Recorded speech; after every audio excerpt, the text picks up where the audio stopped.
మనమందరం చిన్నప్పుడు golden expected duck story వినే ఉంటాం కదా! బట్ ఆ స్టోరీలో ఉన్న రియల్ లైఫ్ లెసన్ ఏంటో తెలుసా? ఒక వ్యక్తి దగ్గర గోల్డెన్ ఎక్స్‌పెక్టెడ్ డక్ ఉండేది. ఎవ్రీడే అతనికది ఒక ఎగ్ ఇస్తూ ఉండేది. అతనేం చేశాడు, రోజు ఒక ఎగ్ అమ్ముకుంటూ వచ్చిన డబ్బుతో ఫ్యామిలీ లైఫ్ హ్యాపీగా లీడ్ చేస్తుండేవాడు. కానీ తనకేమనిపించింది ఒకసారి, రోజు ఒక ఎగ్ ఏంటి, దీన్ని చంపేసి దీని పొట్టలో ఉన్న ఎగ్స్ అన్నీ ఒకేసారి తీసేసుకొని చాలా ధనవంతుని అవ్వచ్చు కదా నేను అనుకుంటాడు కదా! సో, ఆ ఎగ్స్ పెట్టే డక్‌ని చంపేస్తాడు. దాంతో ఏం జరుగుతుంది, ఎగ్స్ పోయాయి, అతనికొచ్చే ఇన్‌కమ్ సోర్స్ కూడా ఆగిపోయింది. ఎందుకంటే దాని పొట్టలో ఒక్క ఎగ్ కూడా ఉండదు కాబట్టి. లైఫ్ కూడా అలానే జరుగుతుందండి. అసలు లైఫ్ కనెక్షన్ ఏంటని చెప్తున్నాను. ఇందులో గోల్డెన్ ఎగ్స్ ఏంటి, కారు, హౌసు, మొబైల్, జ్యువెలరీ ఇవన్నిటికి మనము ఇన్సూరెన్స్ చేసుకుంటాం. కారు కొనగానే ఇన్సూరెన్స్ చేస్తాం.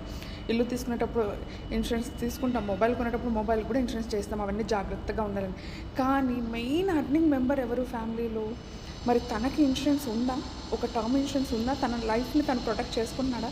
తన ఇన్‌కమ్‌ని తను ప్రొటెక్ట్ చేసుకుంటున్నాడా? రేపు తనకేదైనా జరిగితే తన ఫ్యామిలీ సేఫ్‌గా ఉంటుంది అన్న గ్యారంటీ ఉందా? సో, ఇంట్లో సంపాదించే వ్యక్తి లేకపోతే మీ ఫ్యామిలీకి గోల్డెన్ ఎగ్ ఎవ్వరూ ఇవ్వరండి. లైఫ్ ఇన్సూరెన్స్ అంటే ఖర్చు కాదు. మీ ఫ్యామిలీ ఫ్యూచర్ కోసం మీరు తీసుకునే ఒక responsible decision. Think insurance, think family, think future. ఈ రోజే ఒక టర్మ్ ఇన్సూరెన్స్ అనేది డెఫినెట్‌గా తీసుకోండి. If you are the only earning person in your family. This is Niharika, your financial advisor. నేను యాక్సిస్ మ్యాక్స్ లైఫ్ ఇన్సూరెన్స్ కంపెనీలో సీనియర్ లైఫ్ అడ్వైజర్గా work చేస్తున్నాను. Thank you. ఈ గోల్డెన్ ఎగ్ స్టోరీలో మనం నేర్చుకున్న బిగ్గెస్ట్ లెసన్ ఏంటో తెలుసా? Protect the source.